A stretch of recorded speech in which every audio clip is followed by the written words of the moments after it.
Video ગમ્યો હોય તો લાઈક કરો, તમારા મિત્રો સાથે શેર કરો અને અમારી ચેનલને સબસ્ક્રાઇબ કરવાનું ભૂલશો નહીં. આપણે રોજિંદા જીવનમાં ઇન્ટરનેટ તો વાપરીએ જ છીએ, ખરું ને? મિત્રો સાથે વાતો કરવી હોય, કંઈક નવું શીખવું હોય કે પછી બસ થોડું મનોરંજન, બધું જ ઇન્ટરનેટ પર છે. પણ ક્યારે એવો વિચાર આવ્યો છે કે જ્યારે આપણે ગૂગલ પર કંઈક શોધીએ છીએ ત્યારે પડદા પાછળ આખું ચક્કર કેવી રીતે ચાલે છે? બસ આજે આપણે એ જ જાદુને સમજવાના છીએ. તો ચાલો શરૂ કરીએ ઇન્ટરનેટના ફંડામેન્ટલ્સને સમજવાની આ સફર. અત્યારે આ જે પણ માહિતી મળી રહી છે એ કેવી રીતે મળી રહી છે? જવાબ એકદમ સીધો છે, ઇન્ટરનેટ. હવે સવાલ ભલે સાદો લાગે પણ એનો જવાબ આપણને એક એવી દુનિયામાં લઈ જશે, એક એવી જાળમાં જેણે આપણી આખી જિંદગી બદલી નાખી છે.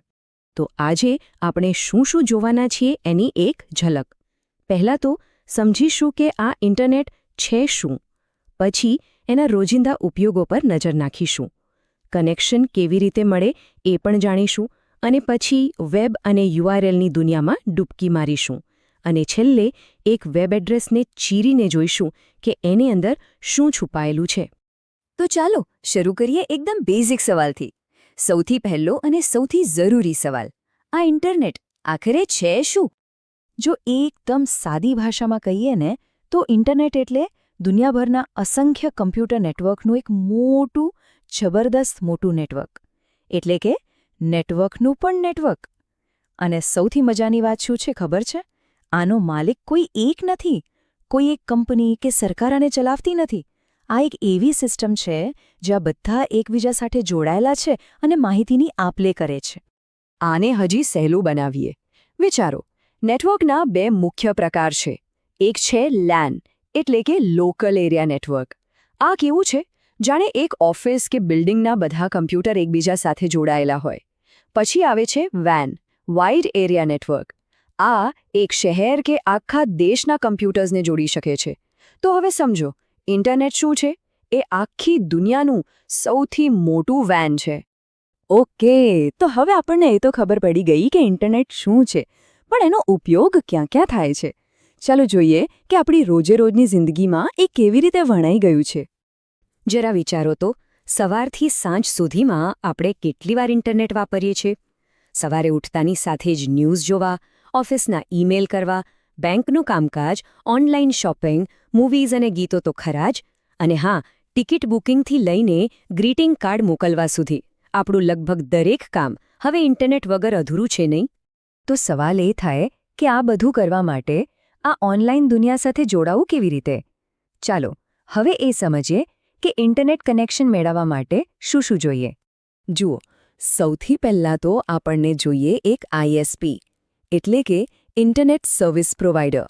આ એ કંપનીઓ છે જે આપણને ઇન્ટરનેટ વાપરવાની સુવિધા આપે છે.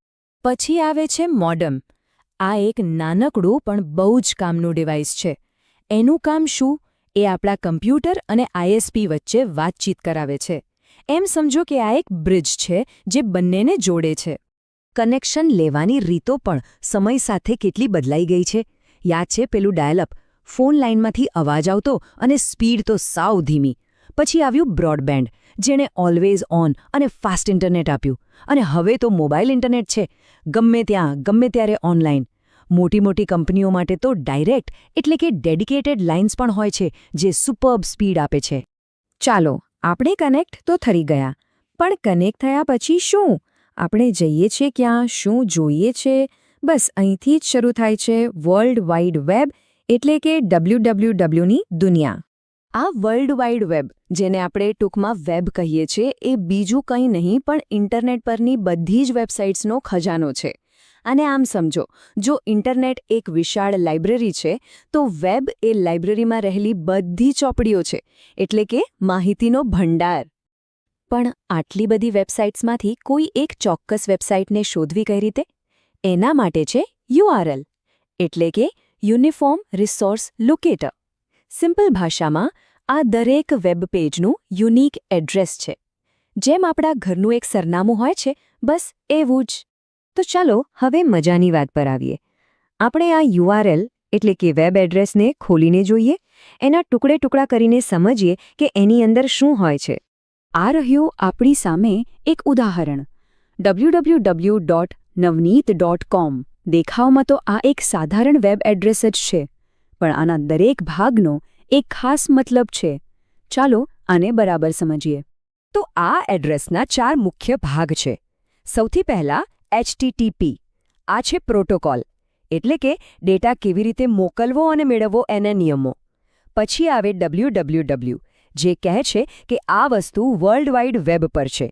એના પછી છે નવનીત, જે વેબસાઇટનું ખાસ નામ છે, જેને હોસ્ટ કહેવાય. અને છેલ્લે છે .com, જે વેબસાઇટ કયા પ્રકારની છે એ બતાવે છે. અને હા, આ નવનીત અને .com ભેગા મળીને બને છે ડોમેન નેમ. આ ડોમેનનો છેલ્લો હિસ્સો છે ને, એ આપણને વેબસાઇટ વિશે ઘણી બધી જાણકારી આપી દે છે. જેમ કે જો .com હોય તો સમજી જવાનું કે આ કોઈ કમર્શિયલ વેબસાઇટ છે. .gov એટલે સરકારી, .org એટલે કોઈ ઓર્ગેનાઇઝેશન, .edu એટલે કોઈ શૈક્ષણિક સંસ્થા અને .net મતલબ કોઈ નેટવર્ક કંપની. એટલું જ નહીં, ક્યારેક તો URL પરથી વેબસાઇટ કયા દેશની છે એ પણ ખબર પડી જાય છે. જેમ કે છેલ્લે .in લખેલું હોય તો એ ભારતની વેબસાઇટ છે. એવી જ રીતે .au ઓસ્ટ્રેલિયા માટે, .us અમેરિકા માટે અને .uk યુનાઇટેડ કિંગડમ માટે. આને કહેવાય છે કન્ટ્રી કોડ ડોમેન્સ.